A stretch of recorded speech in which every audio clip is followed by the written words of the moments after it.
I'd like to thank you all for coming today. I have come to a rather difficult decision, and after considerable thought, I'm announcing today that I will not be a candidate in the 1996 presidential election. Now, I'm here to answer any questions at all. Keister. Yes.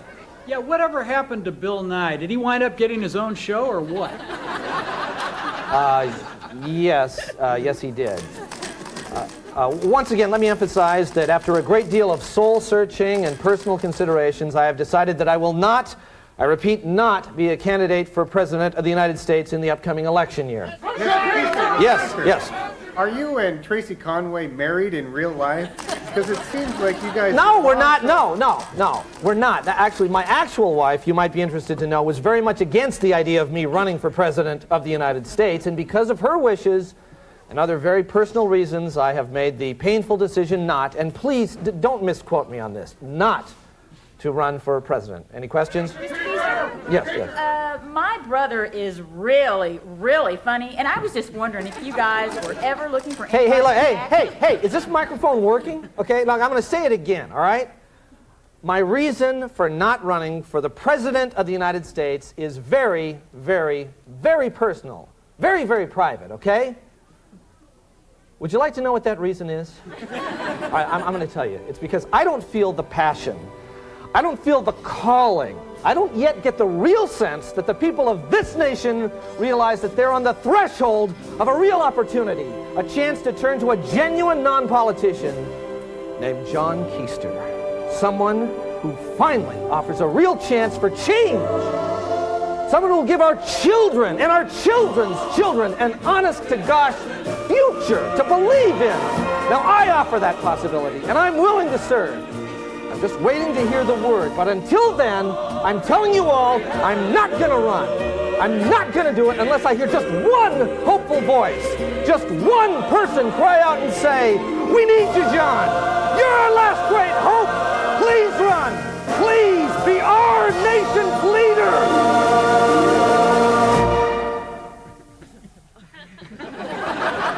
Keister. Yes. Yeah. Who came up with that idea for the high-five and white guys? Forget it.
I got to tell you, boy, thank you very much for that, but boy, it's just, you look at it's been a terrible week here in the Northwest. Terrible week for weather. I mean, we just got our neighbors are just, it's just terrible what's happening. The floods are here, and there's all sorts of trouble near the Skokomish, the Skykomish, the Snohomish, and the Stillaguamish rivers. Those are all Indian names.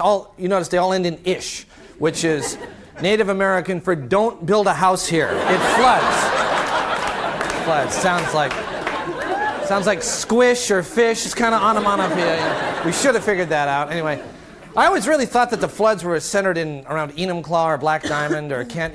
But I guess I was mostly basing that on the length of pants that people wear around there. But that isn't it apparently. The thing is, you got to say that those flood areas must be great places to live because people keep moving back there. Even they get washed away, they move back. But I guess if you want to buy a house there, though, I would check it out. I would be really worried if I looked around the neighborhood and people in the surrounding neighborhood had really wrinkled fingertips. If you saw that, I would say, I don't know. Or if the previous owner, if he keeps bragging about his lung capacity, that would be a tip-off. But I would say that it's probably more important to be aware of the early warning signs of flooding so that you can take the proper emergency procedures. Now, there's lots of warning signs that you should be familiar with. For example, your dog's legs look unusually short. That's a tip-off. People from Sultan are on TV. That's always a tip-off. There are lots of fish in your popcorn when usually there aren't any.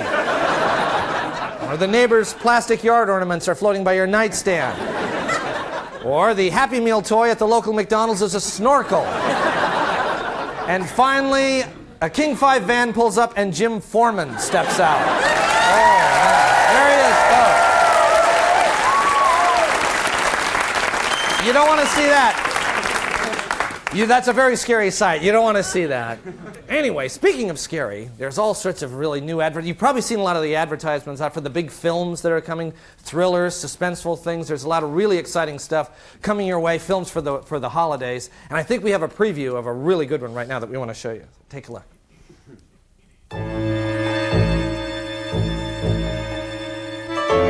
He's obsessed. He's relentless. He's twisted. And nothing can stop him.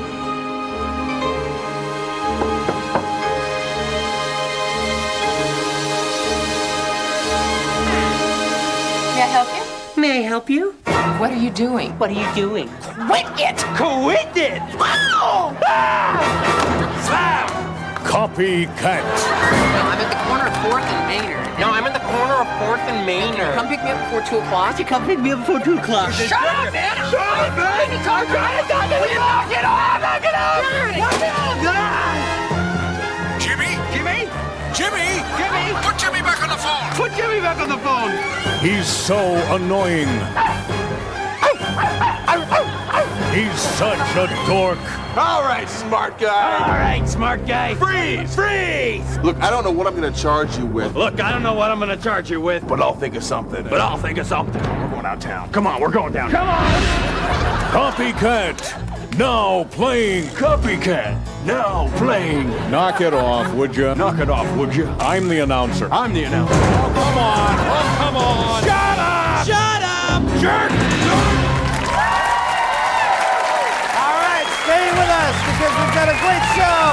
We got a great show. We'll be right back. We'll be right back. All right, the bit's over. Okay, the bit's over. We can stop it now. We can stop it now. Stop filming. Not funny anymore. I checked. It's time for your favorite beer. I'd like a Budweiser. I'll take a Miller. Red Hook. Say Folly Girl for me, please. But when you're gonna have more than 8, there's only one name you need to know. Yes, beer. Ice brewed with the stuff you need to get the job done.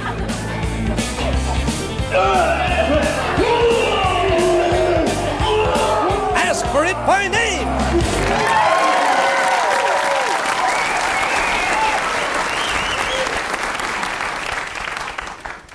Okay, Mr. Hall, if you'll please just have a seat. The doctor will be with you shortly. Thank you. You're welcome. Hi. Hi. You here for a vasectomy? Yeah. Me too. How many have you had? Oh. None. You know how many I've had? 6. Oh. This is going to be number 7. Well, why did you do that? Well, so I can't impregnate a lady. I mean, don't you know why you're here? No. Why did you have 6 vasectomies? Oh. Well, see, after the first one, I thought, what if it didn't work? You know, so I came back in here and I said, what if it didn't work? And they said, hey, it probably worked. We think it worked. And I said, gee, I don't know. And they said, okay, if that's the way you feel about it. So they whacked me again. Now, Oh, I see. The third one was just stupidity on my part. Because, see, I'd completely forgotten about the first 2. I just zoned it. It completely went out of my head. And And so when they opened me up, I said, hey, wait a minute, I've done this before. I was so embarrassed, you know, and we all had a kind of a good chuckle about that one. So, what happened with the fourth one? You have got a lot of nerve asking me about that. How dare you ask me about my fourth vasectomy? That is very personal. What are you, some kind of sicko? How would you like it if I asked you about your fourth vasectomy, huh? I'm sorry. Sorry, man. Now, my fifth vasectomy, that was an accident. See, I was going to get a massage, but out of habit, I came in here. You see, and then they said the usual, and I said, you bet, and then whack, they got me again.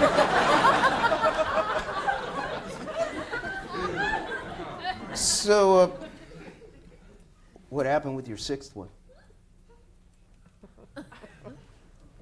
I'm glad you asked me about that one, because there's a very interesting story about my sixth vasectomy. See, I got a friend that works down at the Guinness Book of World Records, and I was talking to him about my 5 vasectomies, and I said, is that a record? And he said, yeah, by about 4. So I started thinking about that, and I said, well, what if somebody comes along and they have a vasectomy, and then they think, gee whiz, I could get the record if I only got 5 more. So I decided to get that 6th one to put it out of reach, so to speak. So, what brings you back here? Well, I don't want to scare you, but it still hasn't worked. My wife just found out she's pregnant. Can you believe that? So here I am to try it again. Mr. Percy, we're ready for you. Well, I gotta go. Good luck. Yeah, you too. Excuse me. Is this really his 7th vasectomy? Yes, it is. Isn't that amazing? Yeah, what happened on the 4th one? That is none of your business. Don't ever ask about his 4th vasectomy. Now, his 5th one, that one was pretty funny. Yeah, that was pretty funny.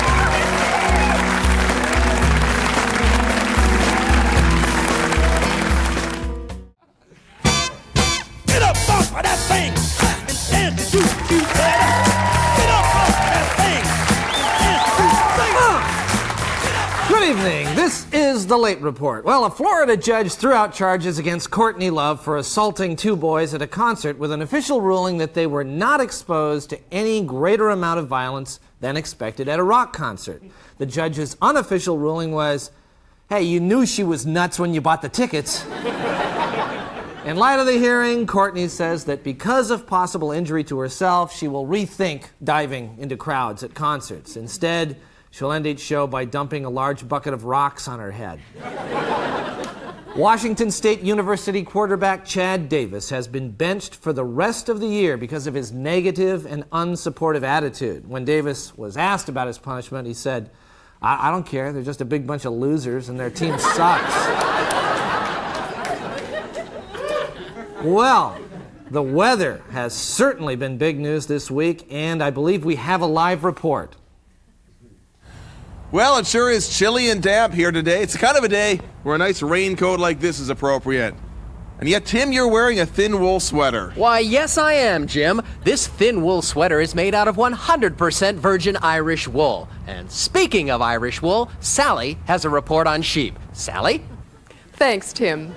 Sheep in Ireland are a sturdy bunch, and one of the reasons for that is the type of grass that they feed on. But there is another kind of grass that is causing problems in the inner cities of America today. Dale has that report. Dale? Thank you, Sally. Grass. A word that has more than one meaning. And that can be frustrating if English is your second language. Tammy has more. Tammy? Thank you, Dale. The language barrier is a problem for some, but the Great Barrier Reef is a challenge to all. For that story, we go down under to Jason. Jason? Thank you, Tammy. Deep sea diving is a thrill, but not for everyone. Carl? Jason, the phobia of water is nothing to laugh at, although laughter can be good medicine for other ailments. Susie?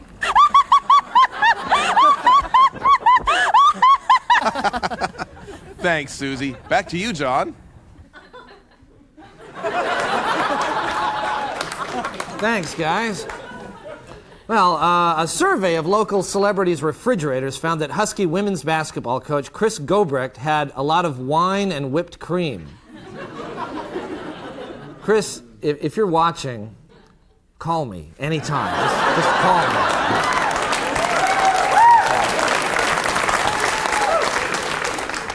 A silent auction in December to sell the props from Seattle Opera's The Ring will include Siegfried's sword, Hagen's drinking horn, and the Mimes poison canteen. Now, they don't know how much money they'll make, but anything that mentions mimes and poison together should bring in a bundle.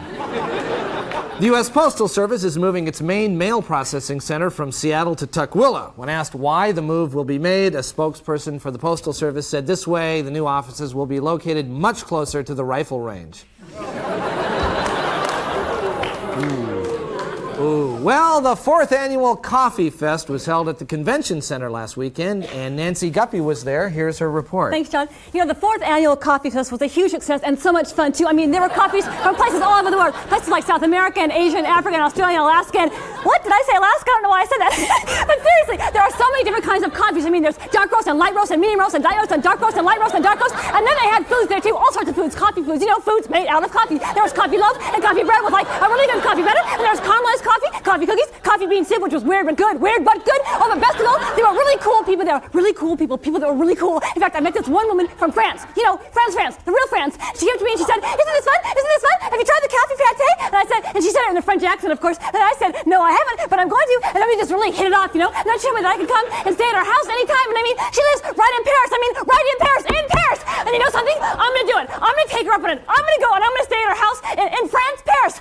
In fact, maybe I could go even like at Christmas time because, you see, we have time off at Christmas. How many weeks off do we have for Christmas? How many weeks off? How many weeks off? I don't know. Bill, how many weeks off do we have at Christmas? I don't know. Oh, my God. Oh, my God. It's the middle of November. I've got to book my flight right now because Christmas is the most popular time of year to fly. And if I don't get my ticket right now, I won't be able to go. And I would be so sad if I couldn't get on the flight to France. It would be so sad. Oh, my God. Okay, calm down. Calm down. Okay, breathe. I just need a phone. I need a cell phone. I need a phone. I need a phone. Anybody have a phone? I need a phone. I need a cell phone. I need a phone. I need a phone. Oh, my God. Oh, my God.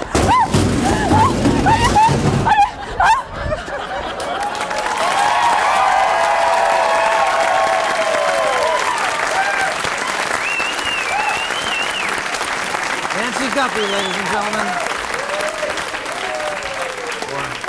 I'd like to take a long car trip with her right around now.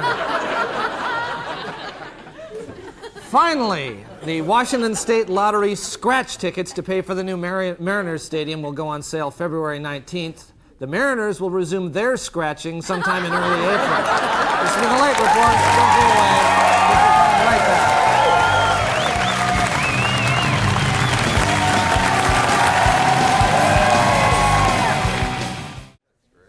And now, a commentary. Hi, I'm Victor Morris. Now, when Alex Trebek was in town last week, he said that they had trouble attracting black contestants to Jeopardy, but that they're trying. Well, Alex, I think I might be able to shed a little light on the reason for this trouble, because a few months ago, I was in Los Angeles and I auditioned for the show. Now, one of the things they have you do when you audition for a game show is actually play a mock version of the game. So, there I was, ready to go, and here come the categories. They were the songs of John Tesh, Lexus facts, things that are plaid, fjords, sunburn remedies, and Idaho. Yeah. Now, it occurred to me that all these categories seemed a little, well, how should I say it, Caucasian? I mean, how many African Americans have you seen driving a Lexus? I mean, it's just not the kind of car that we choose. So I mentioned this to the producers, and I have to say, they were really cool about it, and they said, "Victor, you're absolutely right." And they went and reworked the category so it read, "Top 10 items to steal out of a Lexus." Hey, come on now, you know, it's not their fault, they just didn't get it, you know what I'm saying? Like, if they had changed it to large American automobiles of the 70s, I would have cleaned up. Now, if at some time I could have given a little answer like, "What is sweet potato pie, Alex?" then, you know, I'd be a winner. Still, they are trying. You could tell, though, because the category for Final Jeopardy was the funk of Dionne Warwick. Hey, it's a start. Love you.